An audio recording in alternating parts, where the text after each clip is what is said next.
मारीच रावण से कहता है, यह दोनों राजकुमार वही हैं जो मुनि विश्वामित्र के यज्ञ की रक्षा के लिए गए थे। उस समय श्री रघुनाथ जी ने मुझे ऐसा बाण मारा था जिसके प्रभाव से मैं क्षण भर में 100 योजन दूर जा गिरा था। मेरी बात मानो तो उनसे बैर करने में भलाई नहीं है। उनके सामने मेरी दशा तो कीड़े के समान है। मैं जहां भी देखता हूं मुझे दोनों भाई ही दिखते हैं। हे तात, यदि वो साधारण मनुष्य भी हैं तो भी वह बहुत ही शूरवीर हैं। उनका विरोध करने में आपको सफलता ना मिलेगी। जिसने सुबाहु जैसे परमवीर को मारकर शिव जी का धनुष तोड़ दिया और खरदूषण और त्रिशिरा का वध कर दिया, विचार करो ऐसा बलि कहीं मनुष्य हो सकता है। इसलिए अपने कुल की कुशलता के बारे में सोचकर यहीं से अपने महल लौट जाओ। यह सुनकर रावण क्रोधित हो उठा और वह मारीच को गालियां देने लगा और उसे अनेकों दुर्वचन कहने लगा।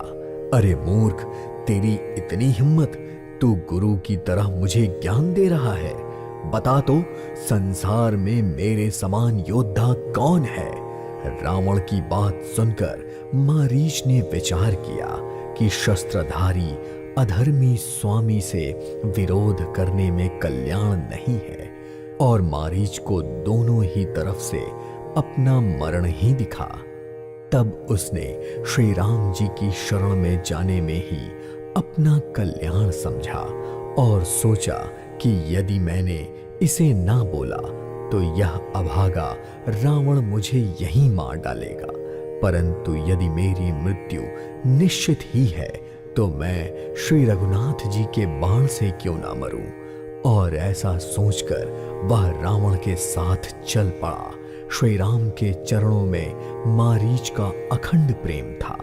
उसके मन में इस बात का अत्यंत हर्ष था कि आज मैं अपने परम स्नेही श्री राम जी को देखूंगा। किंतु उसने यह हर्ष रावण को नहीं मालूम होने दिया।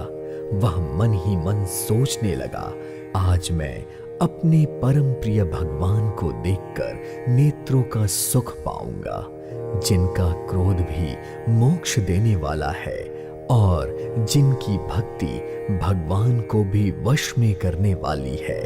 तभी रावण उस वन के निकट पहुंच गया जहां श्री राम जी का निवास था।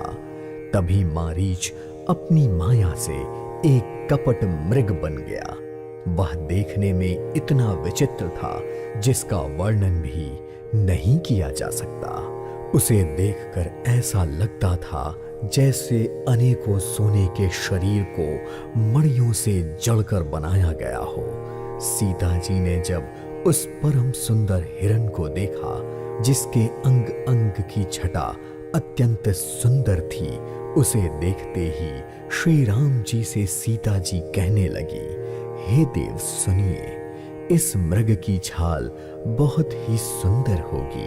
आप इसको मेरे लिए ले आ दीजिए। यद्यपि श्री रघुनाथ जी मारीच के कपट मार्ग बनने के पीछे छिपी सारी माया जानते थे, पर वह देवताओं का कार्य करने के लिए हर्षित हो उठे। हिरण को देखकर श्री राम जी ने कमर में फेटा बांधा और हाथ में धनुष लेकर उस पर दिव्य बाण चढ़ाया। फिर प्रभु ने लक्ष्मण को समझाकर कहा, हे भाई, यहाँ पर बहुत से राक्षस रहते हैं। तुम बुद्धि और विवेक से सीता जी की रखवाली करना। मैं जानकी के लिए मृग लेकर आता हूँ। और यह कहकर वह निकल पड़े। प्रभु को देखते ही मृग भागने लगा। श्री राम जी धनुष पर बाण चढ़ाकर उसके पीछे दौड़े। जो वाणी और मन से परे हैं, वे श्री राम जी माया से बने हुए मृग के पीछे दौड़ रहे थे। वह मृग कभी प्रभु के निकट आता और फिर दूर भाग जाता, कभी प्रकट हो जाता और कभी छुप जाता। और इस प्रकार के बहुत से छल करता हुआ वह मृग प्रभु को बहुत दूर ले गया। तभी श्री राम जी ने निशाना साधकर उसे एक कठोर बाण मारा, जिसके लगते ही वह घोर शब्द कहकर पृथ्वी पर गिर पड़ा। पहले तो उसने लक्ष्मण जी का नाम लिया और फिर श्री राम जी का स्मरण किया और अपने प्राण त्याग करते समय उसने अपना राक्षस रूप प्रकट कर दिया और प्रेम सहित श्री राम जी का स्मरण किया। सर्वज्ञ श्री राम जी ने उसके हृदय के प्रेम को पहचान कर उसे वह गति दे दी जो मुनियों को भी दुर्लभ होती है। यह देखकर देवता फूल बरसाने लगे और कहने लगे कि प्रभु ऐसे दीन बंधु हैं कि उन्हें असुर को भी अपना परम पद दे दिया। दुष्ट मारीच को मारकर श्री रघुवीर जी तुरंत वहां से लौट पड़े। उनके हाथ में धनुष और कमर में तरकश शोभा दे रहा था।